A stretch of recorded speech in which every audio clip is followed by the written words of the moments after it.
नमस्कार दर्शकों, धार्मिक चमत्कार में आप सभी का स्वागत है। आज हम आप सभी को एक भक्त की निष्काम भक्ति की कहानी सुनाने जा रहे हैं। एक भक्त था, वह रोज बिहारी जी के मंदिर जाता था, पर मंदिर में बिहारी जी की जगह उसे एक ज्योति दिखाई देती थी। मंदिर में बाकी के सभी भक्त कहते, वाह, आज बिहारी जी का श्रृंगार कितना अच्छा है, बिहारी जी का मुकुट कितना अच्छा है, उनकी पोशाक कितनी अच्छी है। तो वह भक्त सोचता, बिहारी जी सबको दर्शन देते हैं, पर मुझे क्यों केवल एक ज्योति दिखाई देती है।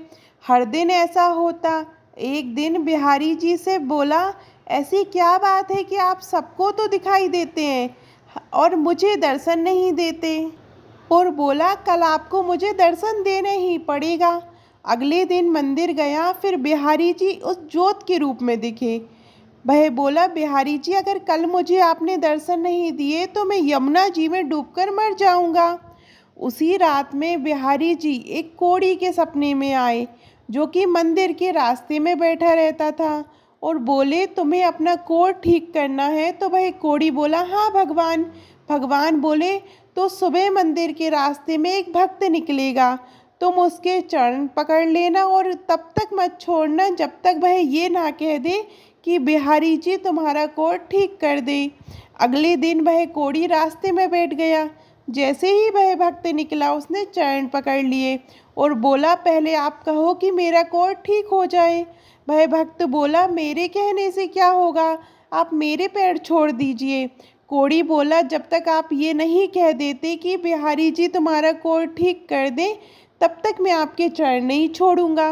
भक्त वैसे ही चिंता में था कि बिहारी जी दर्शन नहीं दे रहे, ऊपर से ये कोढ़ी पीछे पड़ गया। तो वह झुंझलाकर बोला, जाओ, बिहारी जी तुम्हारा कोढ़ ठीक कर दे, और मंदिर चला गया।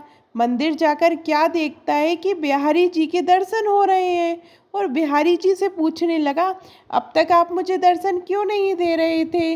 तो बिहारी जी बोले, तुम मेरे निष्काम भक्त हो, आज तक तुमने मुझसे कभी कुछ नहीं मांगा, इसलिए मैं क्या मुंह लेकर तुम्हें दर्शन देता। यहाँ सभी भक्त कुछ ना कुछ मांगते रहते हैं, इसलिए मैं उनसे नजरें मिला सकता हूँ, पर आज तुमने रास्ते में उस कोढ़ी से कहा कि बिहारी जी तुम्हारा कोढ़ ठीक कर दें, इसलिए मैं तुम्हें दर्शन देने आ गया हूँ। भगवान की निष्काम भक्ति ही करनी चाहिए।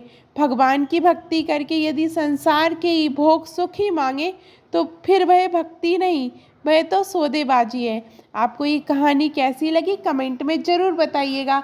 और अभी तक आपने हमारे चैनल धार्मिक चमत्कार को सब्सक्राइब नहीं किया है तो सब्सक्राइब करिएगा। धन्यवाद।